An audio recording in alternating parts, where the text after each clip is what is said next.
Welcome to the Buddhist Boot Camp podcast. Our intention is to awaken, enlighten, enrich, and inspire a simple and uncomplicated life. Discover the benefits of mindful living with your host, Timber Hawkeye.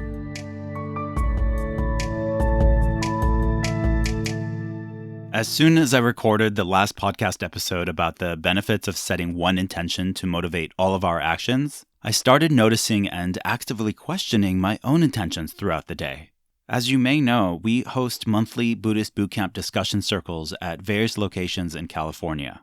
And last week, while I was on my way to discuss the very topic of intention, I stopped at a gas station to refuel, and it was packed with other customers. Cars were lined up 3 vehicles deep, one pump was out of order, and when it was finally my turn, I noticed the car on the other side of the pump didn't even have its gas cap open, and the driver wasn't filling up. He was just sitting in his car talking on the phone. Instead of pulling up to one of the 2 empty parking spaces that were directly in front of him and making his phone call from there, he just sat there next to the pump. With such a long line of cars behind him waiting for him to move, it was so tempting to tap on his window, motion for him to move out of the way so other people can pull up, or point to the parking space 10 feet in front of him with a look on my face that says, "Seriously?" But I stopped myself. Mindfulness, to me, means the gap between impulse and action.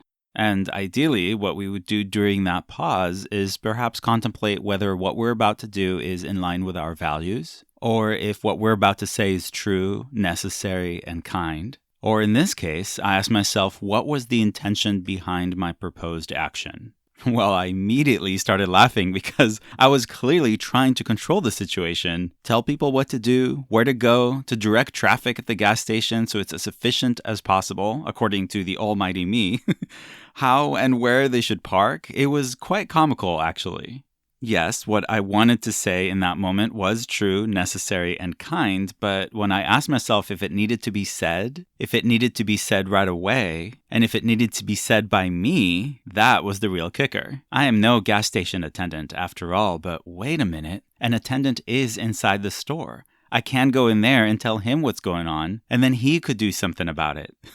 I laughed at myself again, realizing I was still trying to control the situation. This time by thinking about telling the gas station attendant how to do his job. And regardless of how good-hearted my intention to help all those other cars in line may have been, I still have no definitive answer as to what the best thing to have done in that circumstance would have been, other than to fill up as quickly as I could and get out of the way.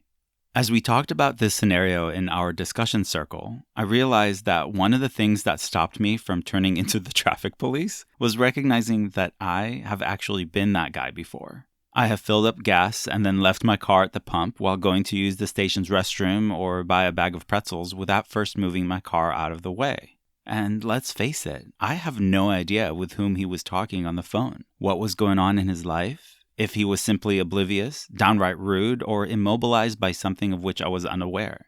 Perhaps all of that is irrelevant because we can't ever know what other people are thinking, what's going on in their lives, or why they are the way they are. But what we can do is question our own intentions, and in this case, it was all about control. My ego's sneaky little sidekick wanted to shine, make itself known, and perhaps even be the hero who saved the day. I still wonder, however, if not doing anything was equally cowardly, or if talking about it in group and now with you is enough. I honestly have no idea because there's no way to know how the other driver may have reacted. He could have apologized and moved out of the way, or he could have pulled out a gun. I may have escalated a simple situation, or people could simply fill up at the station across the street instead, or patiently wait their turn. Would I have had a different impulse if the person behind the wheel was a teenager, elderly, disabled? What if the pump was giving him trouble and he was waiting for it to be solved? We have no idea.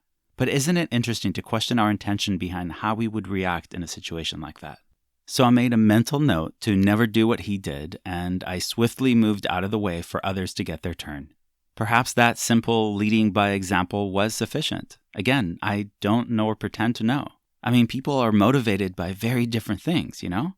I live in a small town, but there is a university 15 minutes away, and it was just their graduation weekend, which meant there were about 50,000 more people in town than usual. Many of them complained that local businesses didn't open until 11 in the morning on Sunday, for example. They could have made so much more money if they opened early, they said. But not everyone is motivated by greed or money, I thought.